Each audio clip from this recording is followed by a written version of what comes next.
Welcome, everybody. So glad you could join us today for the Yuza Bigman broadcast. Today we're going to be talking about a few things, particularly we're continuing to talk about transformational thinking. Um, I'm excited about this subject. I've talked about this for years, and it is something that will be a uh, tremendous asset to almost every one of us as we are growing, becoming better people, better us's. Uh, Last week we talked. I want to kind of just hit on what we talked about a little bit last week. Last week we spoke a little bit about wisdom and about how wisdom is the deep understanding or knowledge of a subject. Um, and in case you're wondering, yes, I'm looking at my handwritten notes here on this subject. So, um, but wisdom is the ability to think and to act um, while using knowledge, experience, common sense, and insight.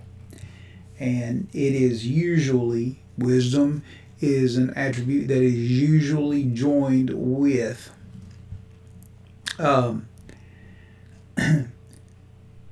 such attributes like unbiased judgment and compassion, virtues like ethics, benevolence.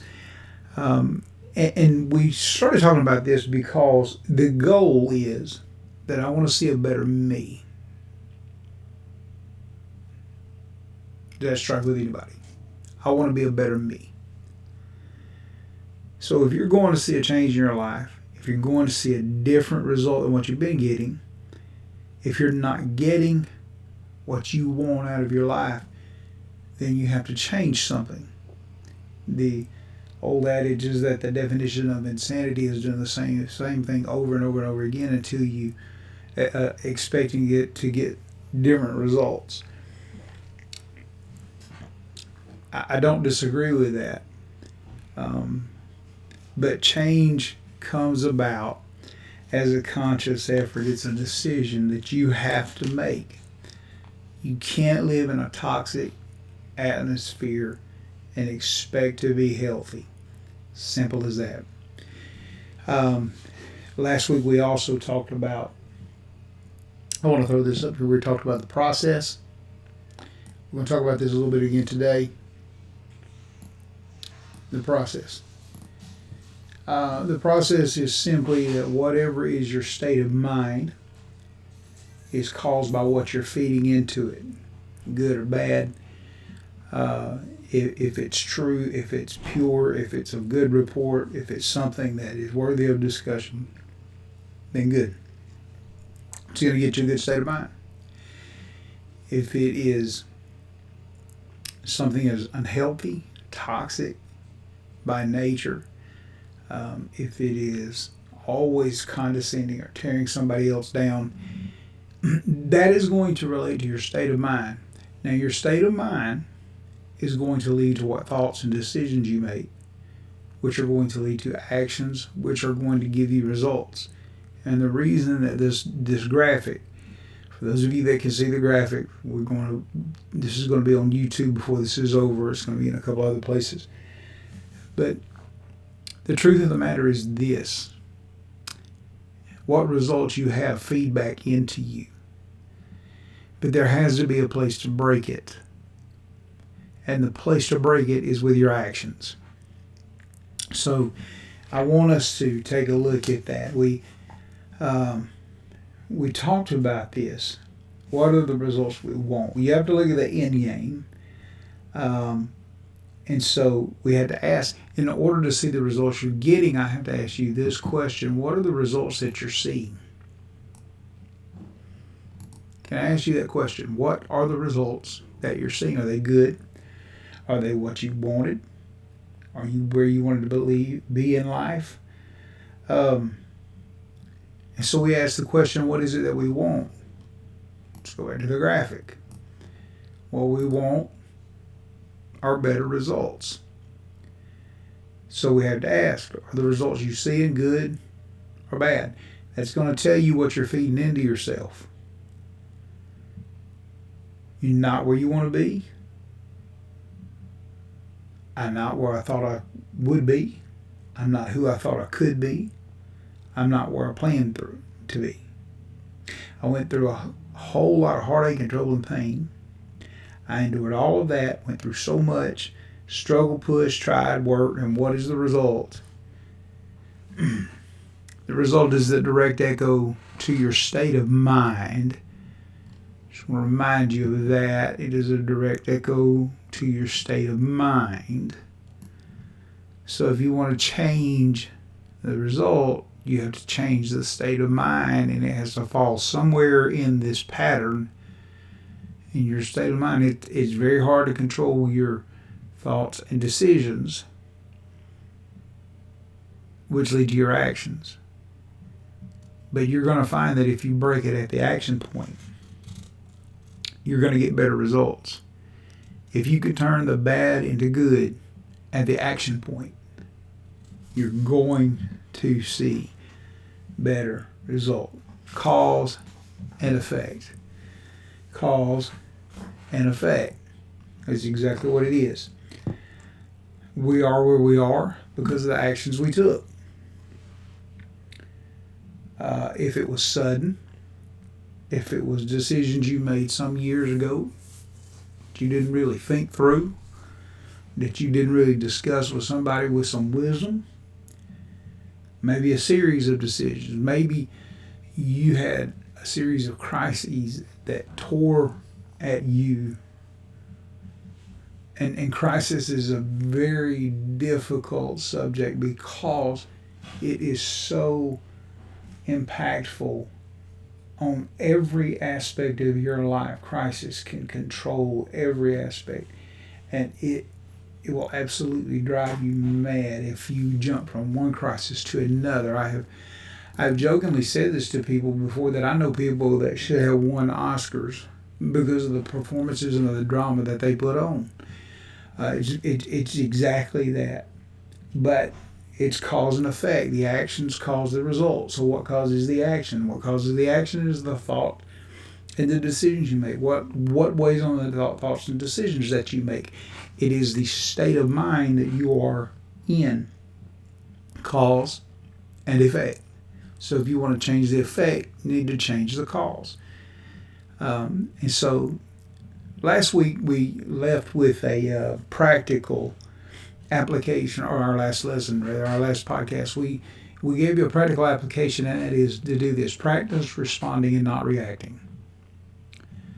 Reactions are knee-jerk. They hit. They're sudden. They're quick, and then they result in things that shouldn't be there.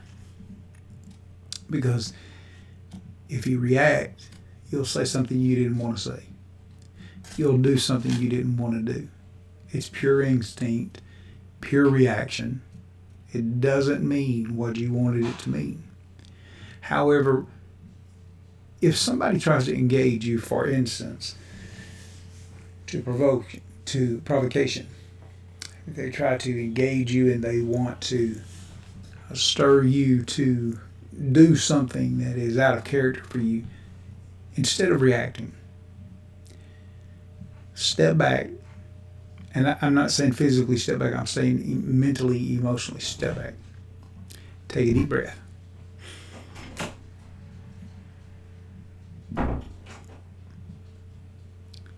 And just let it out. Once that happens, then allow your brain a moment to catch up with your mouth. And once that happens, you'll be able to give a response that is based in wisdom instead of a knee-jerk reaction that's going to cause more drama. So today we're going to pick up right there, but we're going to take a short break before we do. I would like to encourage you to look us up on social media. We're Instagram at Yuza Bigman, Twitter at BigmanYuza, Facebook at Yuza.Bigman.9. We would encourage you also, would appreciate very much if you could become a supporter of us on Patreon at Yuza Bigman. We have a merch store. It's merch.streamelements.com/Yuza Bigman. Your purchases there go a long way toward helping us to continue to do what we're doing here, and it's very much appreciated. We not only upload here on Spotify, we also upload. Our podcast is also posted on on Podbean. It's also posted on Spotify and on Apple Podcast, as well as several others. So we encourage you to take a listen. Join with us today. We're going to take a short break, and we will be right back.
All right, we are back. Thank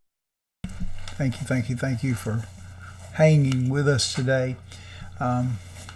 We certainly do appreciate you being here. We're moving into lesson 2. I want to say while we're moving into our lesson here on transformative thinking. If you enjoy the music that you hear on this show, it is music that is written and produced by myself. I have an album, Music from My Chair. It is not yet available, but we hope it will be soon. We will also have a website up soon, but we are in the midst of planning and design for that. We are a brand new podcast, folks, and we're trying to get things off the ground. So thank you for your patience and understanding there. We already have the domain. We're just trying to get the design in already. So we do appreciate you hanging with us Appreciate it so much. Now today we are going into lesson 2 of transformative thinking. And if I could call this lesson anything, I will call it what goes in must come out. So, in order for us to understand transformative thinking, as we need to, we have to understand that we have to have a blueprint for our lives. What is the blueprint for your life? If we sat down and wrote it out on paper, it would look something like this. That for most people, I want to work hard in school. I want to become a good person. I want to grow up, get a good job, find the ideal man or woman, want to fall in love, get married, have 2.5 wonderful children, have a house with a white picket fence in a wonderful neighborhood, live happily ever after, be successful at work, and be a respected leader in my field of opportunity and labor, and know that at the end of it all, that life is indeed good. That's the blueprint that we wish we could write.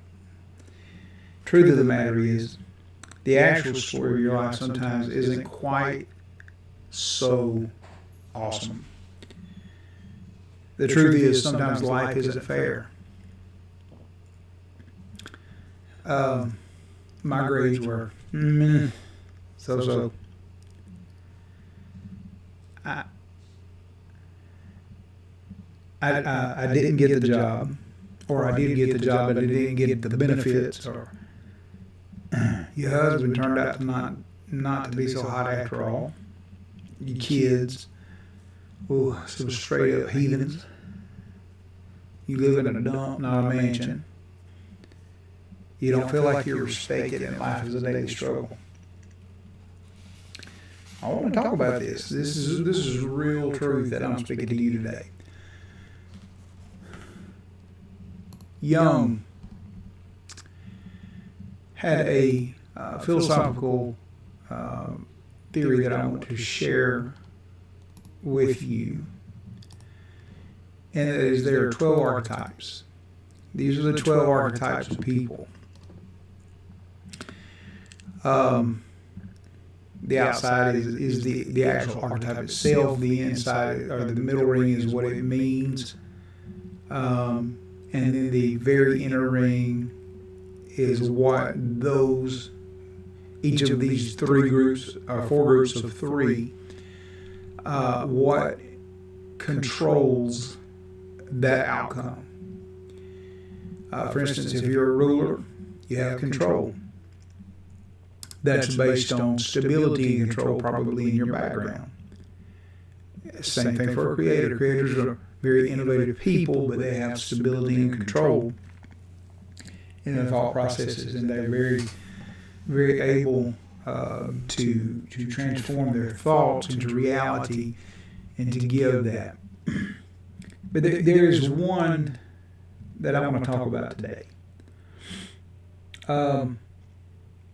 And it's the idea that in order to be enough, that you have to achieve enough.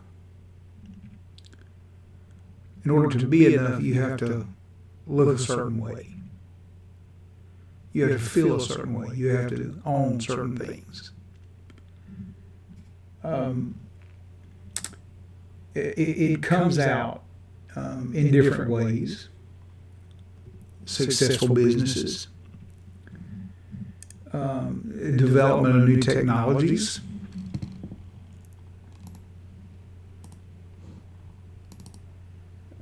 being perfect parents, which, if you're a perfect parent, I want to shake your hand.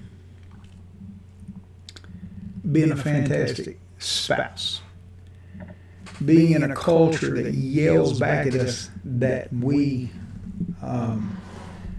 are not enough, that we're not special, and we're not interesting, we're not unique. That's what culture does now.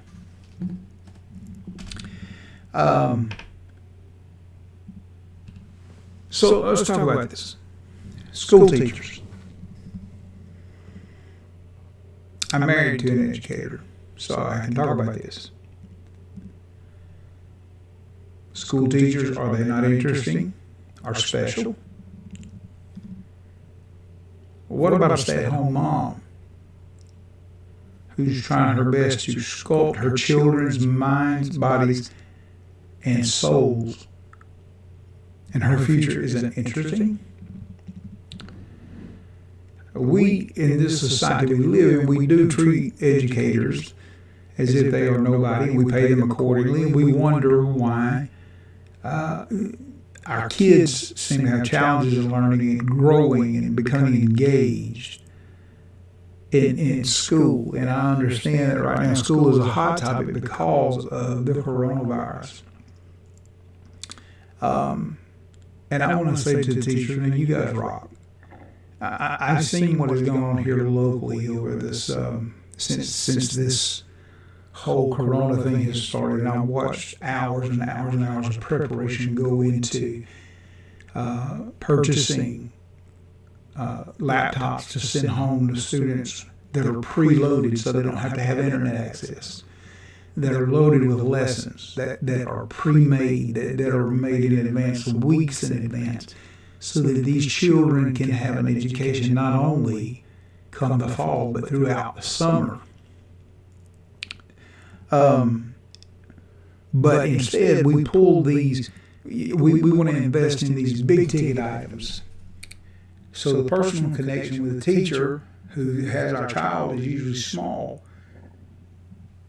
And the world we live in tells us that if you're a stay-at-home mom, that you're just not special, interesting, unique, or valuable just because you are a stay-at-home mom. Or just because you're a truck driver, or just because you're a manual laborer. So the world around us becomes screaming in one ear that you're not enough, that you never have been, that you never will be. And I'm here to tell you that you are. You are enough. You have worth, you have value. You bring something to the table. Whether you realize it or not, you have value that is higher than you could ever know.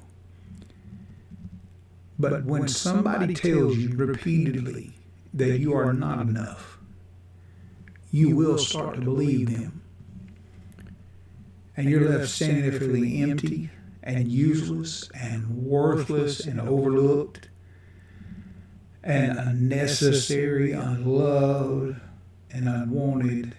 Just don't feel like I'm enough. And the world will drag you down over mistakes that you made in your yesterday. Here's the thing. I made mistakes in my yesterday.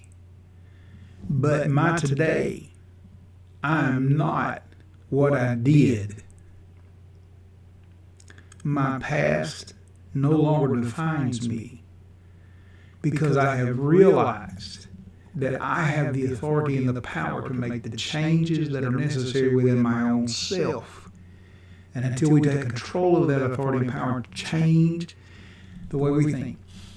I'll tell you a quick little story here real quick. I met a man one time who changed my life. Because he taught me what is called stinking thinking. That if you put bad things in, you're going to get bad things out. It's the basic same thing I'm telling you here. And as he began to reveal all these things to me, it absolutely rocked me to the core. Because I suddenly had an understanding that my yesterday doesn't have to define my today. It doesn't have to define my tomorrow.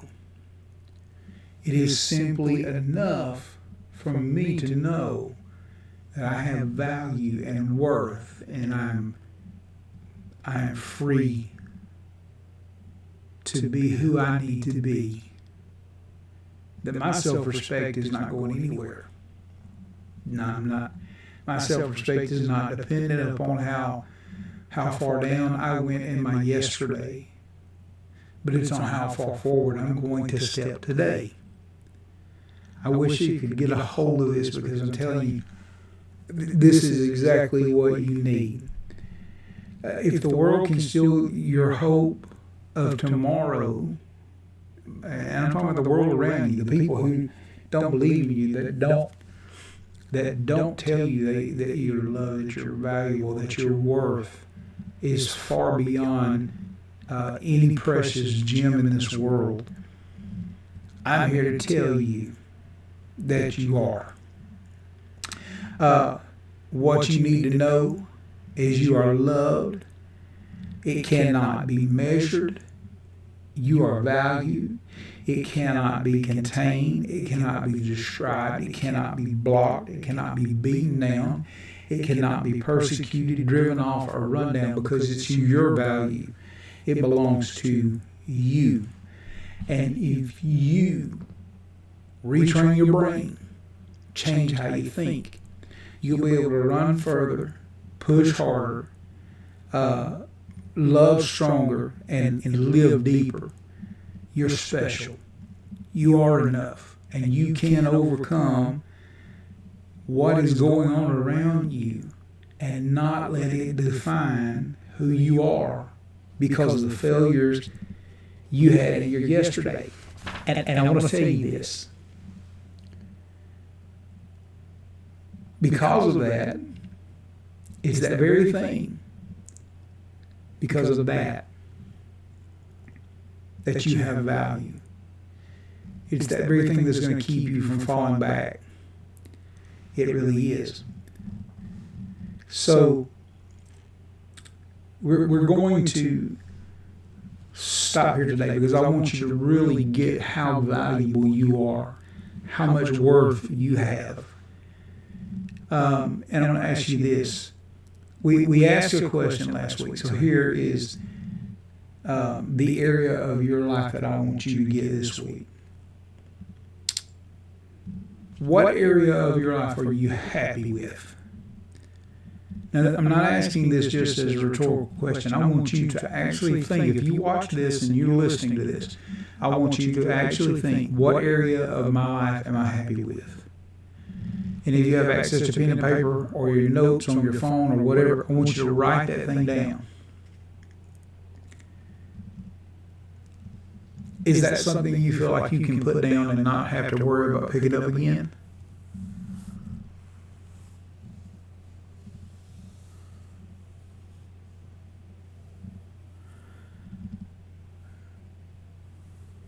That may not make sense to some people. But the things that we're happy with seem so easy for us to put down. So what things in your life are you not happy with? And how often do those things recur? That means, how hard is it for you to set those things down? And instead of running to that which is building you and that is positive to you and that is transforming you into the person you want to be, we put it down. And we're running back to things that don't have any positivity for us. People, situations, unnecessary drama, issues, things that we listen. We can readily agree that we can put down things. Oh, I can walk away. I can do this. I can do that. Yes, we can readily say that. But the question is, can we believe it? Can we believe it?